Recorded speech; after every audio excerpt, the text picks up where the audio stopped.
Hello all welcome to our channel. ఈ వీడియోలో వచ్చేసి మనము థర్డ్ లెసన్ అమ్మ గురించి చూద్దాము. లాస్ట్ వీడియోలో మనం సెకండ్ లెసన్ బాలభీముడి గురించి చూసాము కదా. థర్డ్ లెసన్ వచ్చేసి అమ్మ. అమ్మలో వచ్చేసి ఇతివృత్తం ఏంటి, సంస్కృతి మరియు విలువలకి సంబంధించింది అమ్మ అనే లెసన్. నెక్స్ట్ ప్రక్రియ వచ్చేసి గేయం.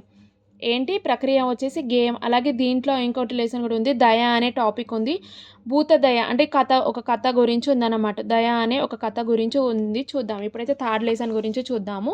అమ్మ అనే లెసన్ ఫస్ట్ ఏముంది, ఒక పిక్చర్ ఇచ్చారన్నమాట. ఈ పిక్చర్లో ఏమేమి చేస్తున్నారు ఏంటి, బొమ్మలు ఏమేమి కనిపిస్తున్నాయి, వారు ఎక్కడెక్కడ ఉన్నారు, అమ్మ కోసం ఏమేమి పనులు చేస్తున్నారో దీని గురించి ఒక పిక్చర్ ఉందన్నమాట. నెక్స్ట్ ఈ లెసన్లో ఉన్న గేయం చూడండి,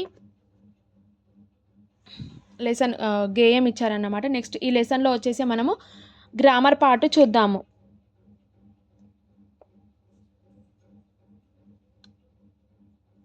నెక్స్ట్ గేయం ఆధారంగా సంబంధం ఉన్న పదాలు జత చేసి రాయండి. ఏంటి, అమ్మ పిలుపు కమ్మదనం, జోలపాట ఎలా ఉయ్యాల, అమ్మ పలుకు అమృతం, లాలిపాట నిదుర. అలాగే నెక్స్ట్ ఏముంది చూడండి, పదజాలం ఇచ్చారు. కింది పదాలు చదవండి, వాటిని ఏకవచన రూపాలు పాఠంలో ఉన్నాయి, వాటిని చూసి రాయండి. వీటిలో ఉన్న ఏకవచనం, ఇవి బహువచనంలో ఉన్నాయి, వీటిని ఏకవచనంలో రాయాలి. దేవతలు దేవత, పలుకులు పలుకు, పాటలు పాట, ఉయ్యాలలు ఉయ్యాల, దైవాలు దైవం, రూపాలు రూపం. నెక్స్ట్ ఇక్కడ చూడండి, గేయంలో అమ్మ కథ చెప్పి బువ్వ తినిపించింది కదా. కథలు చెప్పేవారిని కథకుడు అంటారు. కథలు చెప్పేవారిని ఏమంటారు, కథకుడు అంటారు. అలాగే వీటిలో ఎవరెవరిని ఏమేమంటారో చూడండి. అలాగే చిత్రాలు గీసేవారిని చిత్రకారులు, నాట్యం చేసేవారిని నర్తకులు, పాటలు పాడేవారిని గాయకులు, పుస్తకాలు చదివేవారిని పాఠకులు, ఆటలు ఆడేవారిని క్రీడాకారులు, రచనలు చేసేవారిని ఏమంటారు, రచయితలు అంటారు. నెక్స్ట్ సృజనాత్మకత ఇచ్చారు. కింది పదాల ఆధారంగా గేయాన్ని పొడిగించండి. అమ్మ ప్రేమ చల్లన, అమ్మ మాట తీయన, అమ్మ బడి వెచ్చన, అమ్మ బువ్వ కమ్మన, అమ్మ పాట మెల్లన, అమ్మ మనసు మెత్తన, అమ్మ చూపే దీవన, అమ్మ నవ్వు చక్కన. అలాగే నెక్స్ట్ చూడండి, ఇక్కడ గ్రామర్ పార్ట్ ఇచ్చారు. పై పదాలలో గీత గీసిన అక్షరాలను పలకడంలో తేడా చెప్పండి. కలం ఘంట, చలం జలం, కటకం డమరం, తబల దయ, పలక బండ.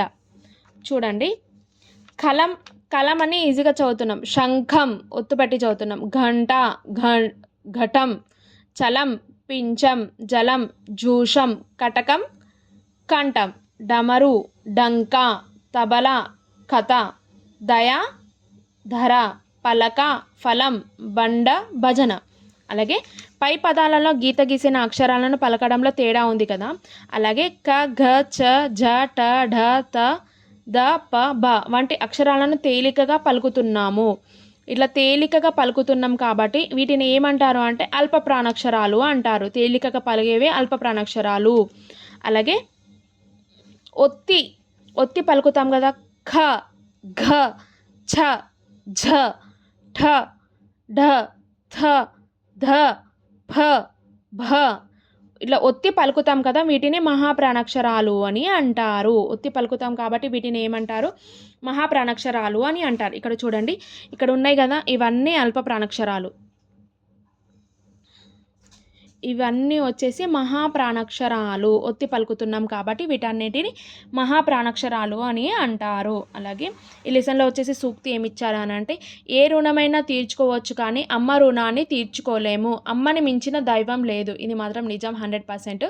చెప్పింది ఎవరంటే మహాత్మా జ్యోతిరావు పులే గారు చెప్పారన్నమాట. ఈ లెసన్లో ఉన్న గ్రామరు. అలాగే థర్డ్ క్లాస్లో ఉన్న మీనింగ్స్ అన్నీ ఒక వీడియోలో లాస్ట్లో పోస్ట్ చేస్తానండి, చూడండి. అలాగే అమ్మ బాలగేయాలు ఇది ఎవరు రచించారంటే వేముగంటి నరసింహాచార్యులు. ఎవరు, వేముగంటి నరసింహాచార్యులు.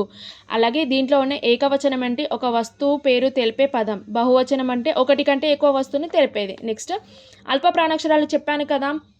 అల్ప ప్రాణాక్షరాలు అంటే ఏం చెప్పాను, తేలికగా పలికేవి అల్ప ప్రాణాక్షరాలు. చూడండి, క గ చ చ ట డ ద ప ప ఇవన్నీ అల్ప ప్రాణాక్షరాలు. మహాప్రాణాక్షరాలు అంటే ఒత్తి పలికేవి ఏంటి, మహాప్రాణాక్షరాలు.